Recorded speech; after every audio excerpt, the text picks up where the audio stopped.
Hi, everyone, and welcome to this month's episode of HR Benecast, your source for expert commentary and insights on current health benefits-related news and strategies. This is your host, Mike Stahl. As we close another record-setting sales season, we are happy to report that we have 56 new clients this year that represent about $600 million in pharmacy spend for our programs. So our best year ever by a lot.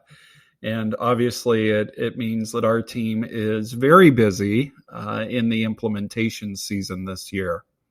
We know that it's a busy time of year for benefits professionals as well. So if you're looking for help from our team, know that we're here and happy to help. We have a number of great events coming up. We hope you'll join us on November 16th for our 2022 annual meeting. We'll announce the recipient of our 2022 Excellence in Benefits Award and get an update from our legal team on key regulatory updates, as well as results from a recent survey of self-insured employers. You can register for all events for Employers Health at employershealthco.com/events. Again, employershealthco.com/events. I recently sat down with George Huntley, founding member and CEO of the Diabetes Leadership Council. George is a passionate advocate for people with diabetes. He's a volunteer for numerous diabetes organizations and also served as the national chair of the board of the American Diabetes Association back in 2009. And then from 2011 to 2015, chaired the ADA's Legislative and Regulatory Subcommittee, which establishes the federal and state advocacy priorities for the association. So a real interesting background. I hope you enjoy my conversation with George as it relates to effective care for diabetes patients from his perspective. All right, George, it's great to talk with you today. Could you start by giving our audience a little bit of a introduction? Thanks, Mike. It's a pleasure to be here. I'm a patient living with type 1 diabetes for about 39 years. I've been a volunteer in the diabetes community for about 36 of those. I've got 3 family members living with type 1 diabetes in addition to myself, a sister, niece, and great nephew. So it's definitely in the family, and it's a cause that is important to me. And we also have several family members with type 2.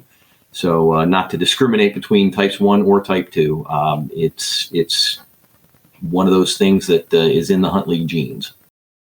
And could you talk a little bit about the Diabetes Leadership Council? Obviously, you have a personal connection to helping those with diabetes, but could you talk more about the council itself? Sure. The council is a group of past national chairs of the board of the American Diabetes Association. And I'm a past national chair. 2009 was my year. It was great to be part of that organization.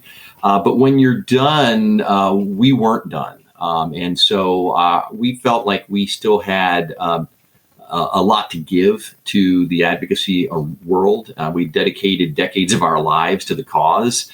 And there was a need for our particular set of skills. Let's use a Liam Neeson line in the advocacy arena. And so we banded together and formed the Diabetes Leadership Council back in 2013. A bunch of us, and we have grown from that little seed of a group to really being out there. And our cause was really being nimble. Our structure allows us to be nimble. We don't have multiple layers to get to the board. We are the board. Now I'm the CEO, but I started on the board. We can jump on something without waiting for our next quarterly call. Our sole focus is advocacy, so we don't have to, be diverted with other mission activities. We're here to advocate for patients, for their affordable access to care, for what they need to manage their diabetes. We know the issues very well because we've been in it and live it, and we can jump on things quickly at the federal and state level. And we know what attracted our two organizations to learn more about one another was your work specifically targeted to employers and benefits professionals at those employers. Could you talk about how your work related to employers fits into that overall mission of advocating for patients? Yeah, sure. Well, employers cover about half the country through their health insurance. So it's really important to address employers and help them with their plan design so that they can provide effective coverage for people with diabetes. I have a particular perspective there because in my other day job, in addition to being CEO of the Diabetes Leadership Council, I'm also the COO and CFO of a professional services firm based in Indianapolis, Indiana, and called Theoris Group. And in that role, I have been the plan administrator of a self-insured health plan for over 2 decades. We have employees across the country, and so it's a multi-state, self-insured, ERISA-based employer plan, a health plan. And so I know that what an employer needs, if you think about it, we're trying to run a business, right? So healthcare is ancillary to that. I'm trying to run a services business. I need healthcare in order to attract and retain employees. But I don't necessarily, and most employers don't necessarily all understand all of how the healthcare system works and the machinations behind it. And they hire, consultants, brokers, administrators, et cetera, to guide them through this. They rely on those third parties, but some of those third parties aren't giving them everything they need to get all of the plan design the way that is in the best interest of their own business, of the employer's business, and their employees. And so we talk to them about that. Yeah, it's for those who know me, I've been at Employers Health for 18 years now, and one of the first things that we did when I started here was called the Akron-Canton Diabetes Coalition. I always enjoyed calling it the ACDC. That's great. We felt like real rockers, but it was a group of diabetes education nurses from the local hospitals. And one of the things that I always said to them was, think about this from an employee benefits perspective. If you could design the plan, what would be the benefits that you would want as a patient with diabetes, and what would make the most sense? And I never really got a great answer from that. So it's great that you all are putting out actual recommendations to employers about what type of benefit design would help those patients with diabetes. Well, one of the things that employers need to understand, and I think I applaud the ACDC, that's fantastic. And maybe you can help the employers get back in the black with regard to healthcare. Did it? I'll be here all day.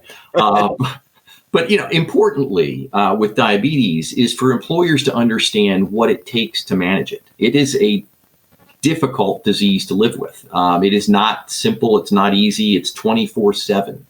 And every day is different. So you can eat the same thing and do the same things and have different results. Take the same amount of your insulin or other medications because there are so many variables that are impacting blood sugar. And employers don't necessarily know that. Healthcare providers don't always understand that. And so understanding that the patient is on his or her own most of the time is critically important to grasping the importance of providing them what they need to manage the disease. I like to, if you're a fan of Rent, the Broadway musical, 525,600 minutes in a year, you're lucky out of those 525,600 minutes, you're lucky as a patient to spend 100 of them with a healthcare provider. And so yet you're making medical decisions every day, multiple times a day in your food intake, your medication intake, all of the things that you're doing to manage your diabetes.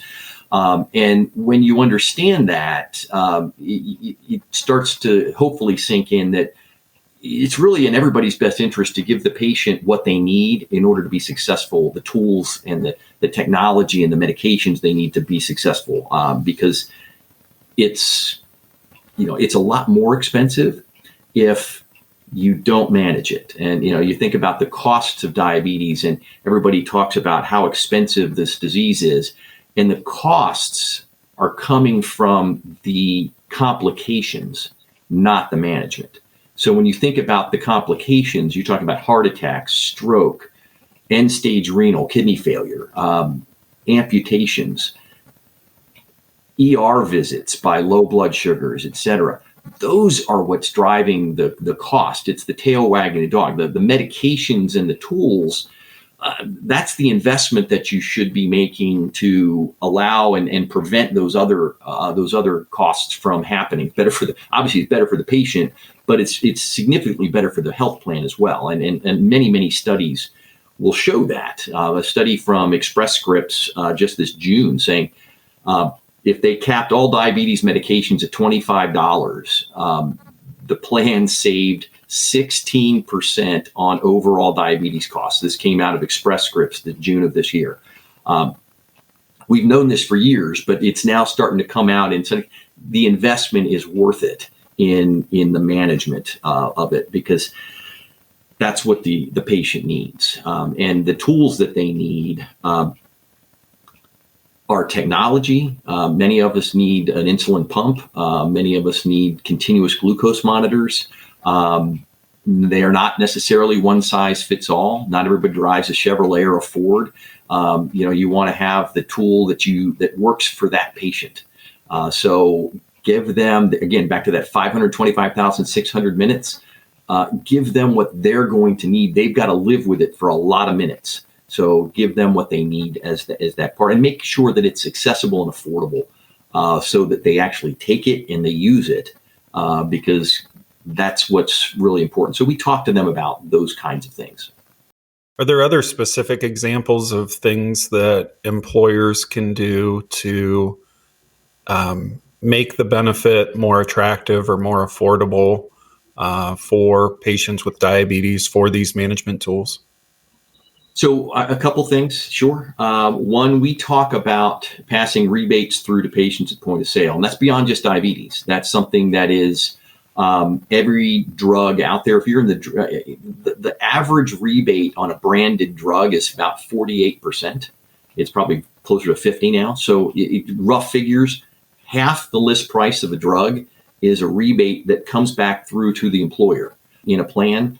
Share that with the employee during the deductible period. They're paying a premium for access to the plan.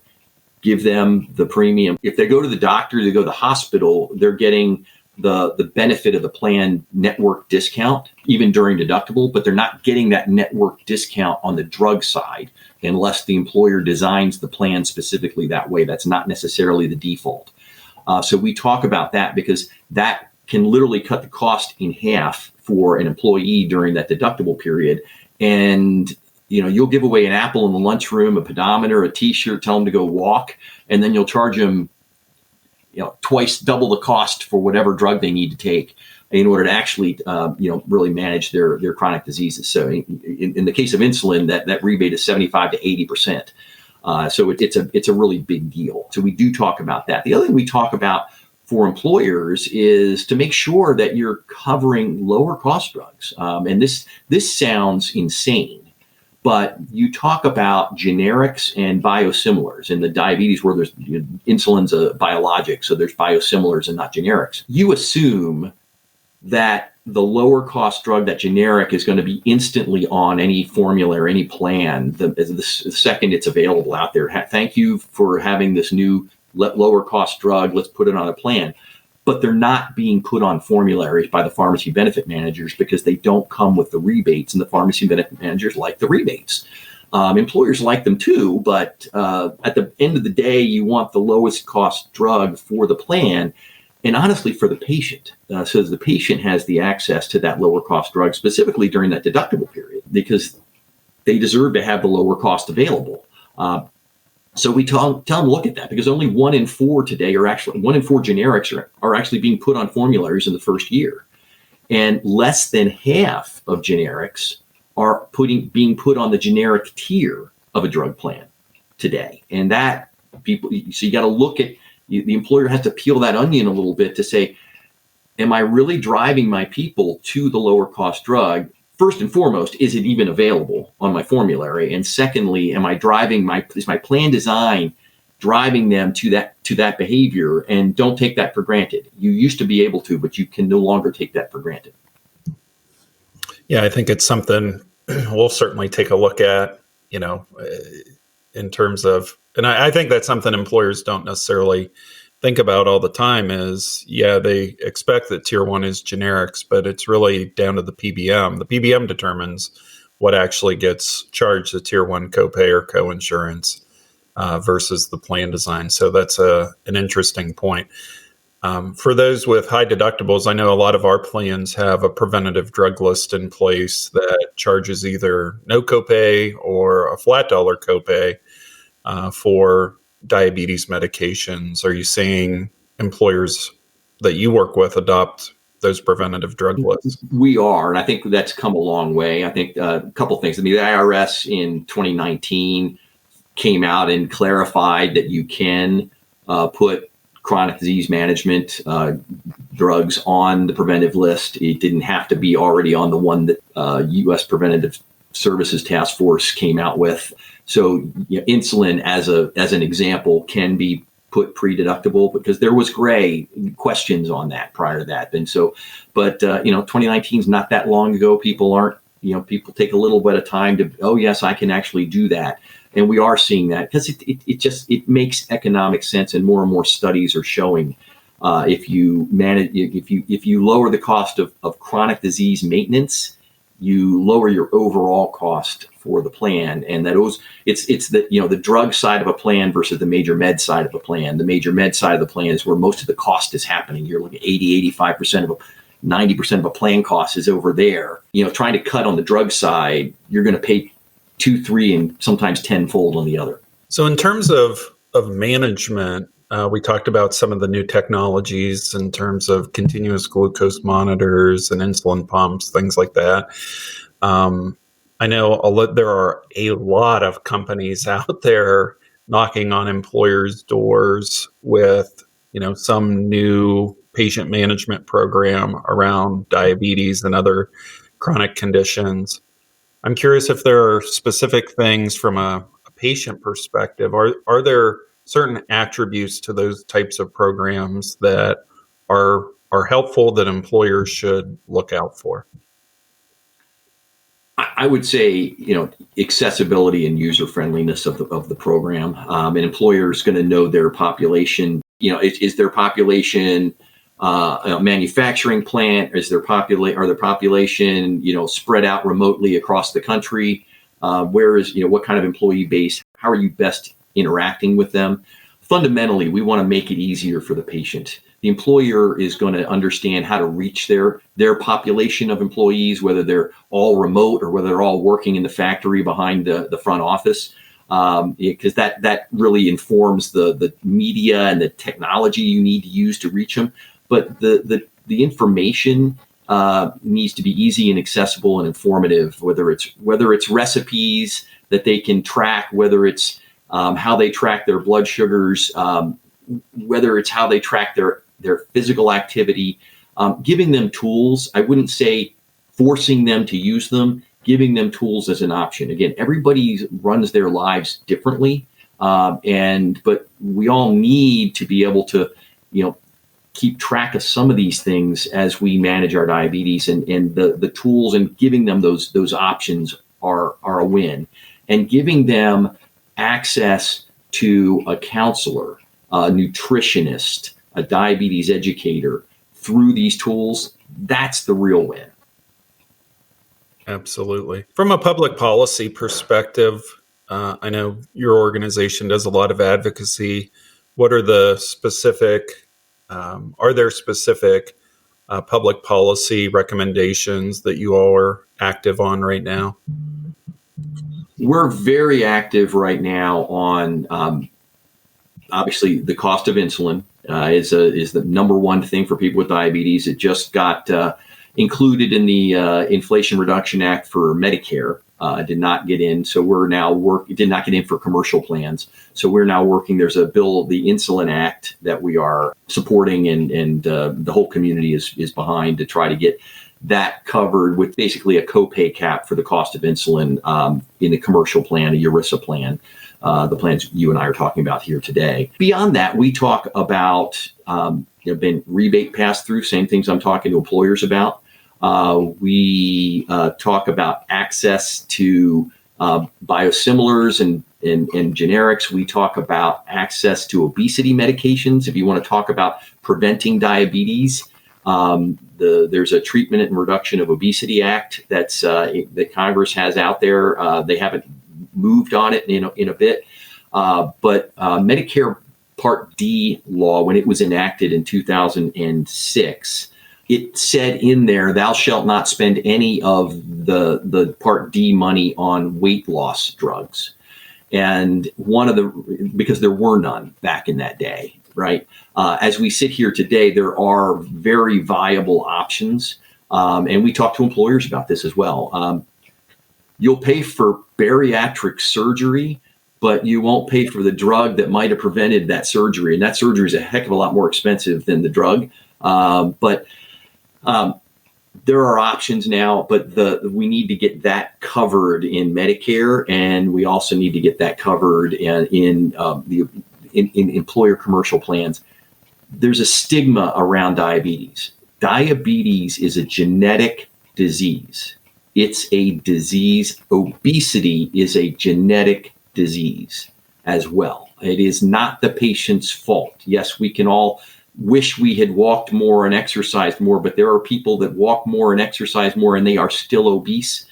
It is a disease that we have got to recognize as such and treat it scientifically and medically and environmentally in order to get the health result and honestly the cost result from it. So we talk about that, and that's another area of advocacy for us. So George, your organization, along with some other patient advocacy groups, recently filed a lawsuit over the Department of Health and Human Services around the copay accumulator adjustment rules. Could you talk a little bit about why your organization feels those rules are so detrimental to diabetes patients? Sure. Diabetes Leadership Council, the Diabetes Patient Advocacy Coalition, we are affiliated organizations. And also we joined the HIV and Hepatitis Policy Institute in this lawsuit we filed in late August. Copay accumulator adjustment programs basically take the manufacturer coupon assistance away from the patient and divert it to the plan. The patient is in a situation where they're in their deductible. It is their responsibility to buy the drug. The plan has said the drug costs X, let's say $500. The patient has to go come up with that $500. They have found a coupon to help them with that. But whether they got that coupon from the manufacturer or from a relative or a GoFundMe page, the patient was responsible for funding that $500. And if on a $2,000 deductible, the insurance plan should get 4 doses of that drug, if you will, 4 months worth of that drug for free. And then the patient should then have to be past their deductible and into a copay. In these accumulator programs, the patient is never getting out of the deductible because that coupon amount, which the patient was responsible for, is not given credit. He's not giving credit for it. So they never get out of the deductible. A couple things happen. The coupon expires. It's a limited period, so they can't get through the whole year. And now they're midway through the year and they can't afford their drugs. The plan has received the deductible a couple of times now because the patient's got to pay it and the manufacturer's coupons paid it. What we hear is, this is driving patients to more expensive drugs. But the reality is 90% of these in that vicinity are for drugs that do not have a lower cost alternative. The patient doesn't have a cheaper drug to go to. They need this one, and these coupons are essential for them to get it. So it's not really driving the patients to a less expensive or more expensive drug away from a less expensive drug. CMS is even admitting that in their ruling. We believe it's against the Affordable Care Act in the definition of employee cost sharing. And we also, it's definitely an arbitrary and capricious ruling, because the ruling that came out said they can treat it either way. And that's really not a rule.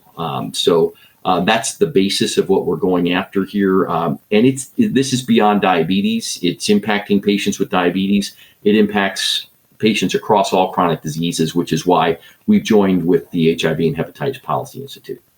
Yeah, I think plan sponsors, what we've seen, particularly since the passage of the Affordable Care Act, is that the drug prices, just continue to go higher and higher. And so they provide these copay cards to shield participants from the high cost of the drugs, and then it gets stuck on the plan on the back end. And the unfortunate part about all of it is that it's the patient that ends up getting stuck in the middle of the battle between the plan sponsors, the PBMs, and the pharmaceutical manufacturers over the excessive prices that they're charging for some of these medications. So it's one of those issues where I you see the reasoning on both sides, and it just stinks that it ends up being patients stuck in the middle.